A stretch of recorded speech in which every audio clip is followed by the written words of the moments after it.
Hello. Today I'm going to do a quick tutorial on looking at flowers and depicting the number of petals they have.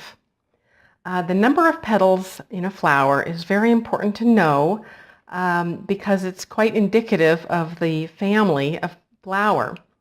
Most flowers you'll see out in nature and in gardens have 5 petals. A few have 3, like trilliums, or 4, like mustards and evening primroses. Some have 6, although these are really 3 petals and 3 other sepals that look like petals. But those are things like the lily family. And then you probably are familiar with flowers that have many, many petals, like sunflowers. And then there are another group of flowers that it's kind of hard to tell the number of petals, and they're a little bit a fancier flower, and we'll talk about those later. But let's try to sketch each one of these in turn. And I'll just show you some quick ways to sketch them. Okay, so here's the trillium, aptly named trillium with 3 petals. So I always start with a center point and a line that goes up that represents the first petal. With flowers with 3 petals, they're just a line. Each line is equidistant apart from the other line. So about like that. I'll measure here, that's about good. Okay? So this line represents the center vein of the flower. So then I would build the petals around that. So just to give you an example, I'll try drawing this first petal.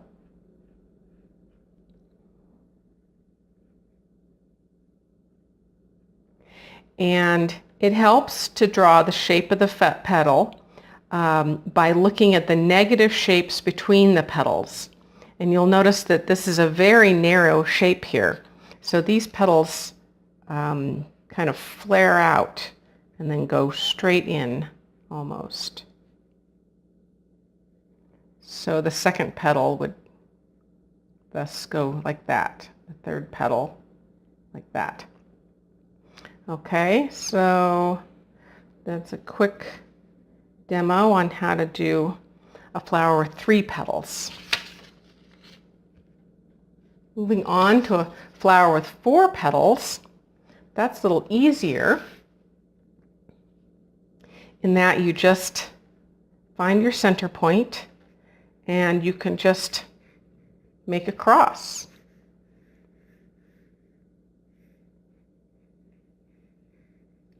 And it's always easiest to draw something the same size that it is.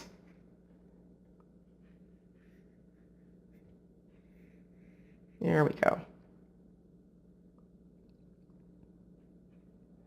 And then again, I would just start working on that shape of that first petal. These petals are a little bit different than that trillium in that they're the widest up here, and the trillium was widest at its base. So you want to look at those kind of things closely.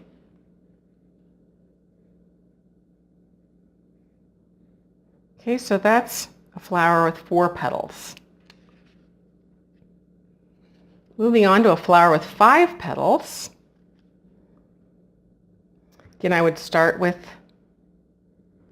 a circle for the center and 1 line going up for the top petal. And then the symbolic way I would do a flower with 5 petals generally would be to make more of a shape of a peace sign and then divide those other lines up like this. And that basically gives you 5. So that's my symbolic representation, and of course I'll get more realistic as I look, but this is the start. So for this first petal, I will draw it, and I'll notice, you can't really see this, but there's a folded over part of this petal that makes it unique. I would show that. And then it's widest up here.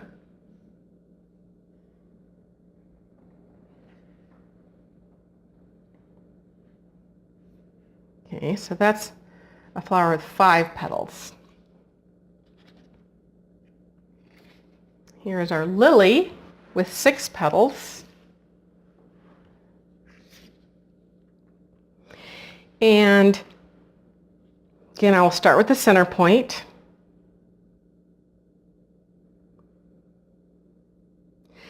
And how I would do that would be to make equilateral lines like I did with the trillium.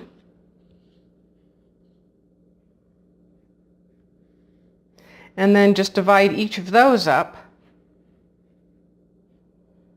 And then we have 6. And again, this is my symbolic template to start with. And then I would go on to making each of the petals more unique. And in this plant, you see that they're narrowest here and widest here. It's always good to look at that. Where is it narrowest and where is it widest? All right.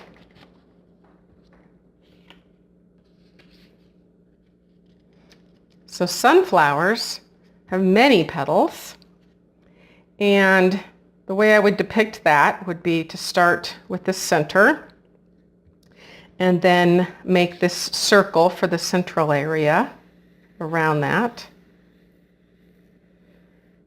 And if I'm lucky enough to be able to draw it the same size as it is, I can just measure here and measure there.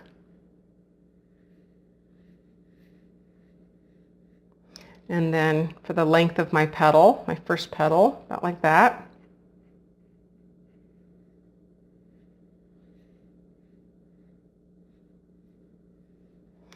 And then I could just begin to divide this circle up.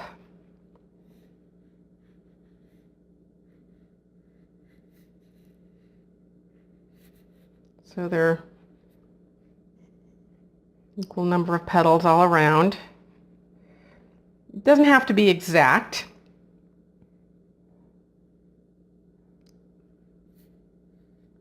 But this is a place to start. Something to that effect. And these petals are overlapping, and so there's a layer that's in front and a layer that's in back.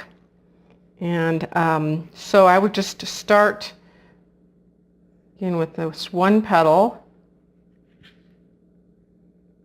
and then go around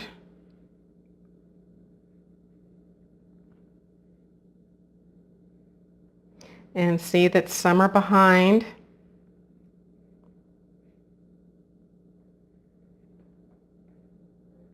Something to that effect. All right. Now,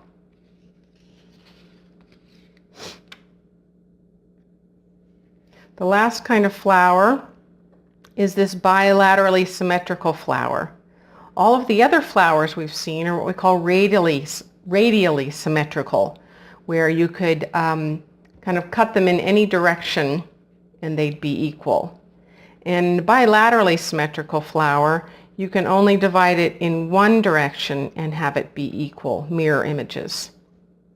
So again, I would start, well, we don't really have a center that it's radiating out from, and we're looking at this flower from the side.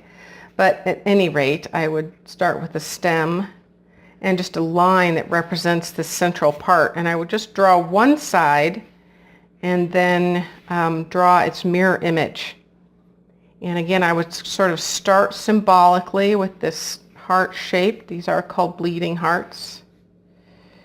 And just working very lightly, always very lightly at first. and then getting a little bit more detail, looking at negative shapes, looking at where something is widest.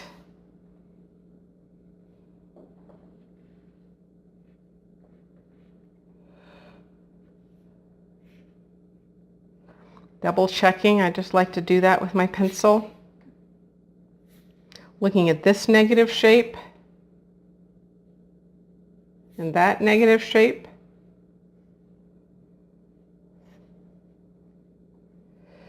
And here we go here.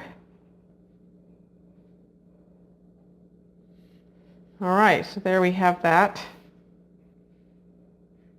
And then I would just make a mirror image of that on the other side. All right, so here are your basic types of flowers again. You always want to first notice the number of petals in a flower. So we commonly have 3, 4, 5, 6, or many petals, or we have a bilaterally symmetrical flower that sometimes is not as easy to count the petals, but you still look at the basic shapes and the negative shapes in order to draw it.